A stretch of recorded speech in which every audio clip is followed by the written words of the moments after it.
Chicago, at first glance, a picture-perfect city.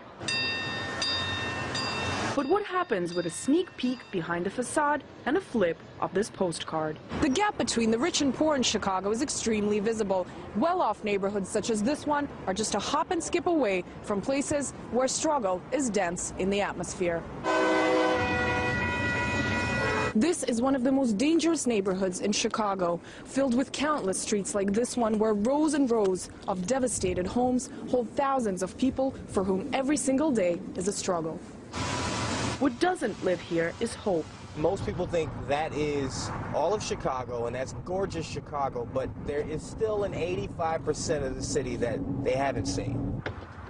Born and raised in Chicago, Sati worked several jobs to keep up. The city falling to its knees is a personal pain for him.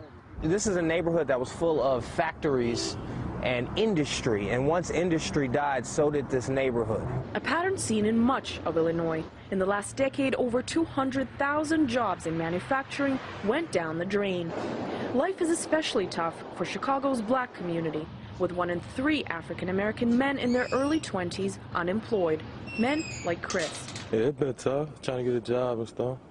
It's been real tough. Overall, African-American joblessness in Chicago is over 20%, more than twice the white rate. There's no jobs. You know, I don't care what kind of education you got. Some people just don't have a job, can't find anything, and that's bad. Over on the other side of the tracks is a lot of drugs, and a lot of people have turned to drugs. A lot of people turn to selling drugs. Locals explain it's done here to get by. Robbery is also at a peak. Try to, get something they could pawn to get money off of. Any way they make money, they'll do it. It's gotta be an easier way. For many, it's a vicious circle. Having paid for his crimes, 6 months out of jail, Darrell Batts is back where he started, fighting for a job. The government is falling short. Just that simple. Lip service, that's what that is.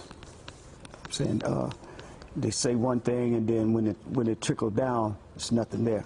What is there? Heroin use and record-high binge drinking. Chicago holds the top spot in the U.S. Food pantries are working non-stop as hunger intensifies, but supplies are short. Oh my goodness, it's almost to the point where it's unexplainable. But it's such a increase of demand of food for hunger in Chicago because of the economy being the way it is. The number of families living in poverty now stands at an astounding 45%, almost half the population. Many of those going hungry are kids. 1 in 3 children in Chicago are said to live below the poverty line. I'm quite sure there are homeless children in the building. You're not supposed to, I guess, let staff know if they are or not. Over the last year, income rates here have dropped by more than 10%, making it harder for entire generations of families to stay afloat. Some are embarrassed or, too proud to speak about it. It starts from the kids and it goes all the way up to our seniors, and they have the same issues. From young to old, the hometown of the American president is filled with sorrow that's already too deep to ignore. Anastasia Churkina, RT, Chicago, Illinois.